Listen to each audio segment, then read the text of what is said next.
Hello and welcome to Krackpots We Met Downstairs, brought to you by Krackpots Comedy Club in Massillon, Ohio, with special thanks to Funny Noise Booking in Massillon, Ohio, and Dinda Moe's Unique Chocolates can also be found in Massillon, Ohio. Krackpots Comedy Club, to be precise. She's got a little booth right in the entryway. Go check it out. But we're going to talk about that a little bit later. Right now, I am with Jordan Berry from Louisville, Kentucky. Jordan, thank you so much for coming to Krackpots today. Of course. We're having a great time. Yeah. Why don't you tell me a little bit? I don't know if you've ever been to Krackpots before, but why don't you say first impressions, describe the vibe, how are we feeling today? Yeah, so this is my very first time, and I'm so glad you said the name. I thought it was pronounced Massillon, Ohio. So I'm glad that you taught me Yeah, the we get pronunciation.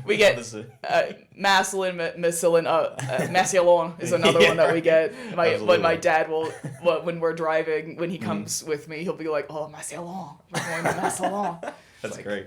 I love it. But yeah, so this is my very first time up here in at Krackpots. I've heard a lot of great things about this club, having started comedy in Lexington and now based in Louisville. And first impressions, this club seems pretty sweet. I didn't realize it was so big. Like, this is a really, really big space down here, and the stage looks great. And I'm really excited to just get to take the stage and do my audition tonight. That's awesome. Sounds so good. Okay, so I'm gonna try. So we see a lot of interviews. They kind of ask the same questions over and over again. So I'm gonna try to ask you a question that you haven't been asked before. Okay. Let's see if I can do it. Interesting. Okay. Let's You ready? Let's do it. All right. Yeah. So, setting the scene. Yes. Okay. Mm-hmm. It's like a Friday night. You have been voluntold to host a movie night. It's a double feature. What are we watching? Ooh, wow. It would probably be, we would start off with something like The Exorcist and then finish with Avatar, I think.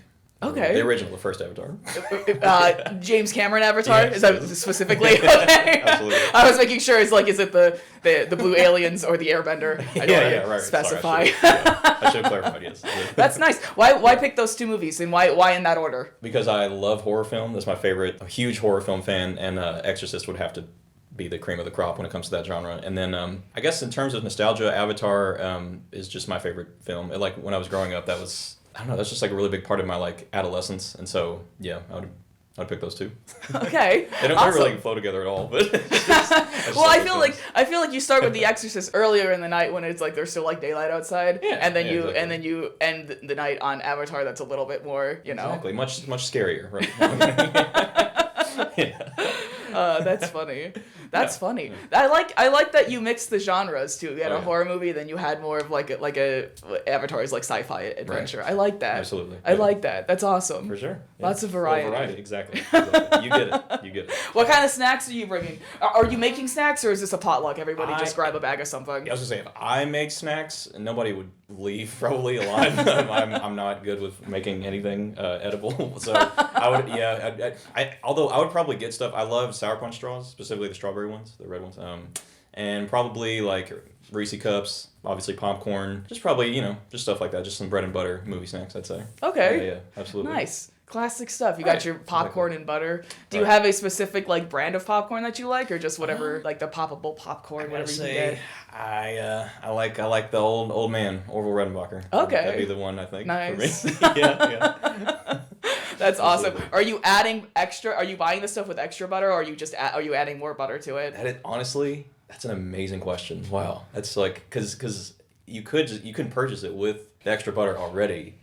However, I feel like if you were to like add your own butter on top of it, like on top of just buying the regular popcorn, it might be better actually. I've never really even thought about that. You know what? I'm gonna do the second. I'm gonna put more butter on the regular popcorn after the fact. Awesome. That's what I'm Do gonna it. do. Yeah. Report back. Put extra butter. Put more butter on the extra butter too. Yes, Do yes, everything. All the exactly. butter. We're clogging every single artery yeah. today. That's right. Every single artery. Because it's That's right. movie night. We can do that on Absolutely. movie night. Hell yeah.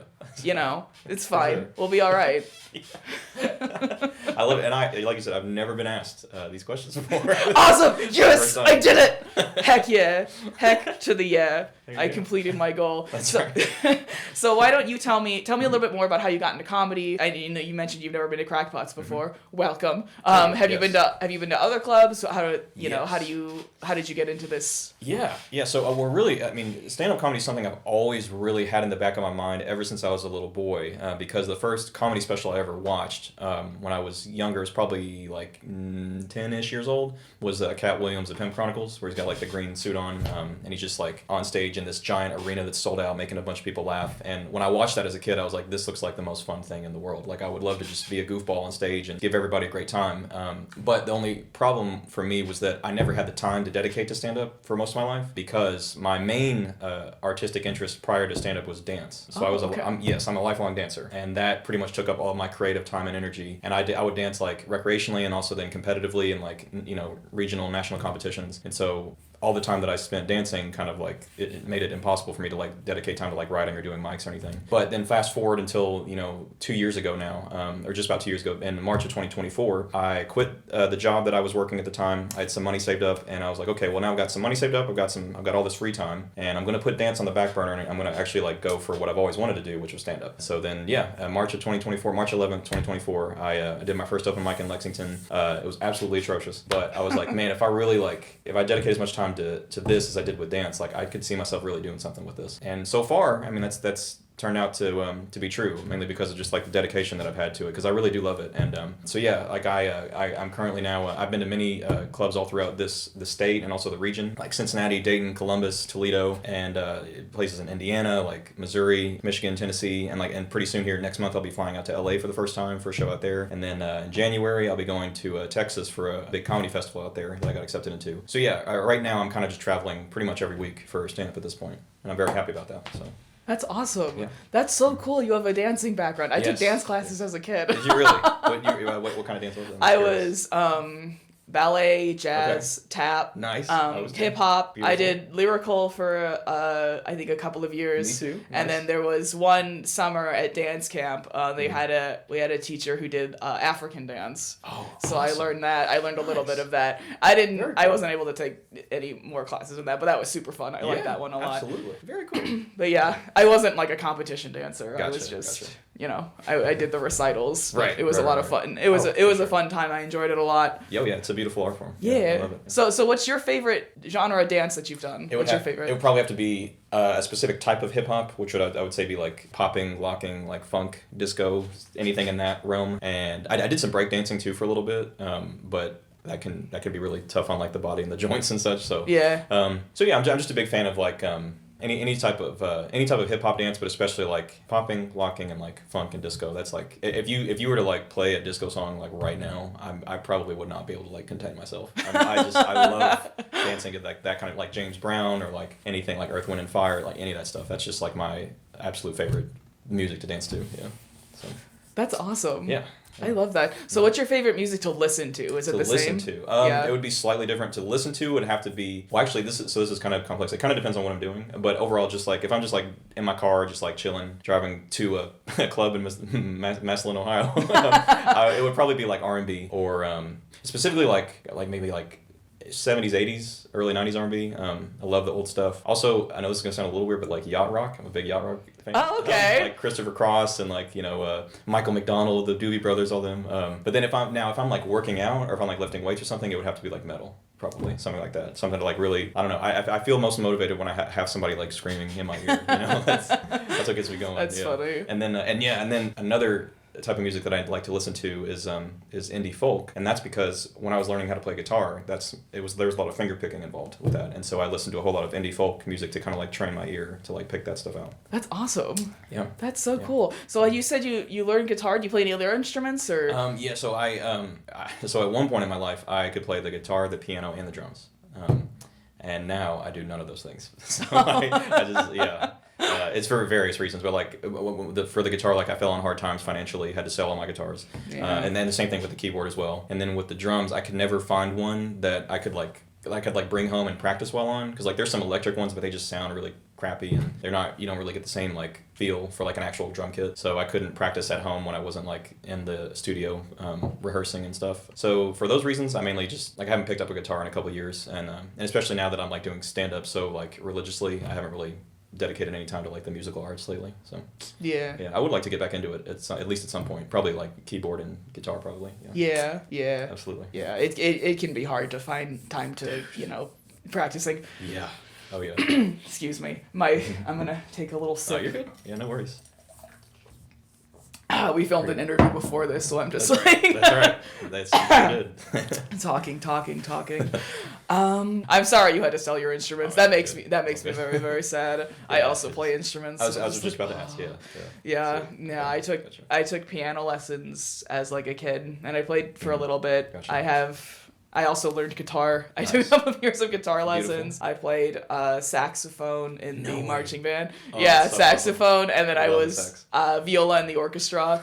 And then right now, I mainly just I play ukulele mostly. So awesome. That's kind of Now that I've moved back home and I'm home with all of my instruments, I'm like I need to find time to and just shake off this rust. I think. Yeah, absolutely. It's time. Absolutely. It's time to bring some of this stuff back. For sure. Alrighty. Well, I'm trying to think. Ooh, I want to think. What else do I want to ask you? Should I ask you another weird question? See if I can do it again. If I can ask you something I've been asked again. Okay. Absolutely. Okay, I want to ask you something. Okay, we'll see if you've been asked this before. So, who would win in a roast battle? Mm-hmm. A laser pointer or a megaphone? You know, it's kind of crazy. My mom asked me this just this morning. I'm totally kidding. Sorry, it was you said a laser pointer or what was it? Or a megaphone. Megaphone. I mean, I'd probably have to go with the megaphone, I think, because I mean, I don't know. I feel like you wouldn't be able to hear the laser pointer over the megaphone. I feel like they kind of just have an auditory. You think you'd win out of longer? Yeah. See, I also think the megaphone would win, but not because it was better at roasting. I think the megaphone would win because the laser pointer would get disqualified. Because when you're talking for roast battles, roast battles, they have like certain like boundaries that they talk beforehand, like, hey, don't bring this up, don't do that. But like the laser pointers, the light just goes until it hits something, which is why it's illegal to point them at the sky because you can mess with like planes and like helicopters and stuff. Yeah. Exactly. So like the roast battle, the laser pointer would have better roasts, but it would go a little too far and get disqualified. Right. So then the megaphone would win. That's fair. I think win by DQ. That's right. I get you. Yeah. Did I stump you again? Has anybody ever asked you that before? No one ever has. No. I gotta say, no one's ever asked me that. I'm thoroughly impressed by the questioning here. Oh, thank you. Yeah. Thank you. That's awesome. Well, hey, why don't you? Okay, you've been such a good sport right now. Why don't you ask me something? You ask me a question, whatever you want. Well, because we were just talking right beforehand that you're also a comedian as well. Yeah. And how long have you been in the stand-up game for? That's a good question. I started stand-up when I was in college. It was my capstone for film school, which is basically like your final project. Was like I think it was like 20 to 30 minute documentary of me learning how to perform stand-up comedy. Really? Yeah.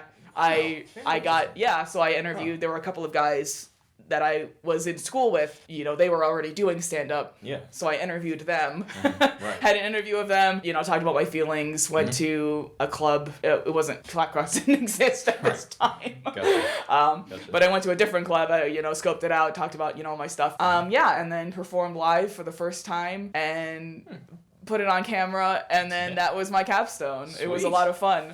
Did you get a good grade on it? Yeah, I did. It got a really positive reception. Great. Awesome. So it was a fun time. Sweet. And then I kept doing stand up like after I graduated for a while. Okay. I actually made it to the semifinals for I was going to the same club, the same place, just like the one place, just because that's where I knew. Absolutely. Where I knew where it was. For sure. But I made it to the semifinals in that specific clubs. Like they had like a open mic competitions or whatever. So I made it to that, and then COVID happened and the world shut down. Yeah, and then I got a job working third shift. So I dropped off the map for about 4 years. Until circumstances had changed beyond my control. I had to quit that job and move back home, and now I'm back into stand-up. Very cool. And working on this podcast, Krackpots We Met Downstairs, brought to you by Krackpots Comedy Club. That's right. In Massillon, Ohio. Very cool. And that's right, now here we are. Now we're here. Sweet. So yeah. And so I don't know, I started this summer, late spring, early summer is when I came back from that hiatus. So, gotcha. But I can't tell you like specifically how much time together. I don't. Yeah. I don't know. Makes sense. And you feel like assuming if we lived in an alternate world where like COVID didn't happen, like you think you would have done stand up consistently? Oh, definitely. Oh, absolutely. Yeah. If I were able to go to the open mics if I were able to pursue, stand up during those 4 years, like I would have been doing it. I just couldn't, Absolutely. It was like nobody really knew what was going on. Like I Right. couldn't really Exactly. understand anything. And then I needed to get a job. And then I had a guy that I knew was like, hey, are you looking for a job? Because he was transitioning. He was going to school to get his degree to get a different job. So they needed a part-time person to fill into his post who would then shift into full-time after he left. Gotcha. So that's kind of like I got in there. I started part-time. Once he left, I transitioned to full-time. So Cool. Awesome. Yeah. I see. That's interesting because I feel in a way kind of like fortunate because I started doing stand up at post COVID, like once that was all already kind of set down. Like I said, I started in 2024. So like all the lockdowns were long over by that point. But I was in college when COVID happened, and like I was a junior going into my senior year, and like I had to end up like the shutdowns happened. I took a leave of absence and I had to stay like a whole extra year. So it took me 5 years to graduate instead of 4. But yeah, like I couldn't even imagine like having started doing stand up and then like having something like that happen where it's like now you can't even. Because you can do stuff online or whatever, but nothing's gonna ever be like the in-person on-stage interaction like as a performer. So yeah, that's really interesting. yeah, I was still like writing and stuff. I had right. I had a YouTube channel that I still have the YouTube channel. It's it's still it's still running. Yeah. But yeah, that's kind of like where I was working on that, and then now I'm here. I'm Sweet. excited. Awesome. Yeah. Very, very cool. Yeah. Do you have any other questions for me? Let's see. Are you, did you say, so are you originally from this part of Ohio? I don't know if you might have. I'm from Cleveland. Cleveland, okay. Yeah. Gotcha. Cool. Yeah. Sweet. Okay. And the majority of like your stand-up has kind of been in this part of the state? Yeah, well, when I started stand-up, I was living in Kent. Okay. So that's kind of where I was going to clubs, kind of, the club that I was going to was in like Cuyahoga Falls, which was not that far from where my apartment. Like I could just get on the highway and then woo. Cool. So that was nice.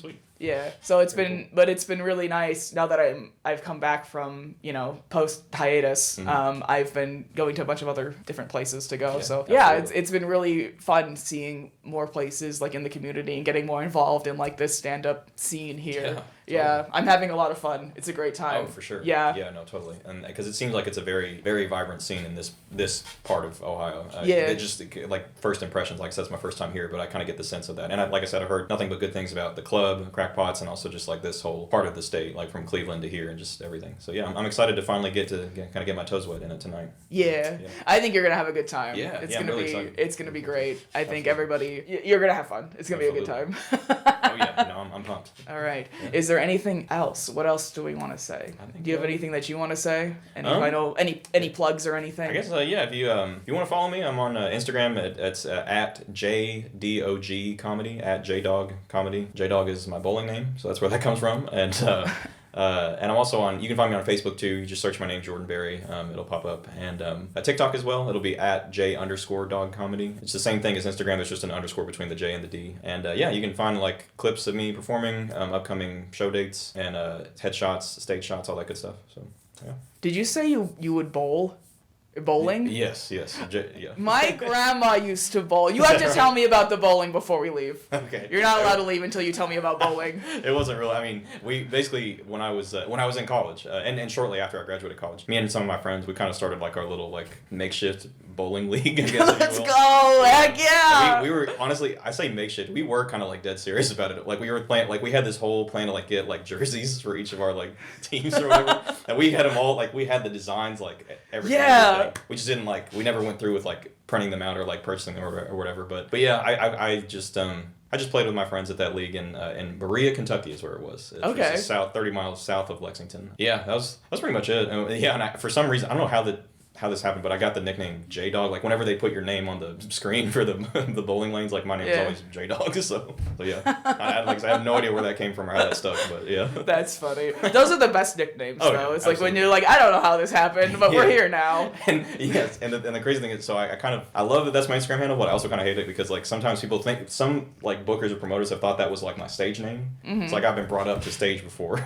Yeah. As introduced as like, and now introducing J-Dog or something. I'd be like, wait, No, okay, sorry. You should roll with it though. You should be J-Dog. Why not? Make it less confusing? I could, yeah, that's true. Yeah. Although the only thing, so there's another comedian in the Louisville, or who's based in Louisville as well, but he goes by Jay Wall. Okay. And so he kind of already sort of has that sort of like J name, like J moniker a dash, little bit. yeah. Although we perform together a lot, so we could just be like a duo, like J Wall and J Dog kind of thing. Yeah. Yeah, team up. Yes. That's funny. Absolutely. Yeah. Shout out to like, J Wall, by the way. He's hilarious. Yes. That's awesome. You should talk to him, see if you can do like a buddy comedy act or something. That'd be funny. Yeah, that would. Yeah, no, I think there's some real potential here actually. Yeah, I know we're spitballing, but you might be onto something. Yeah. Well, next time I come back, I'll be. Yes, you have to update me. Yeah. Update me on the J Dog J Wall saga. Right, I want to yes. know. Yes, I want to know. Will do. Yes.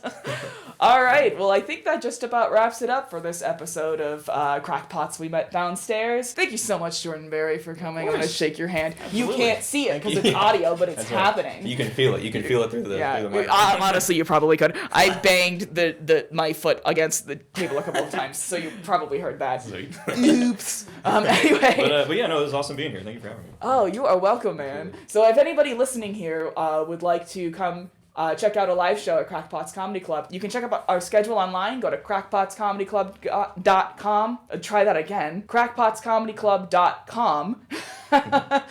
Go down there, check out our schedule, see what strikes your fancy. If you come in for a Friday or Saturday show, tell them Rebecca sent you, and you'll get $5 off your check. And while you're here, check out Dinda Mo's Unique Chocolates. She's got a little booth, super close to the the entrance. You'll see it. Also, you can order Pigs in Mud. It's like a little chocolate brownie shaped like a little piggy, and then they cover it in chocolate, and then there's chocolate syrup with it. It's so good. I've had it, you guys. Order it. It's great. I don't know what else to tell you. We are also recording up here in a old radio studio right above Krackpots Comedy Club. We're in one of these rooms right now, but we have a couple of other rooms also. So if you would like to maybe potentially rent out a room for a couple of hours so you can record your own podcast or film something, I don't know your life. But if you're interested, you can reach out to funnynoisebookings@gmail.com. Alrighty, well that's it for this episode. My name is Rebecca Marcoulin. I don't remember if I introduced myself in the intro. Did I? I don't remember. But my name is Rebecca Marcoulin. I was your host today. Maybe one day I'll introduce myself at the beginning, but I'm doing it now. Rebecca Marcoulin, Krackpots Comedy Club, Krackpots We Met Downstairs, Funny Noise Bookings, Dinda Mo's Unique Chocolates. Have a good night. Bye!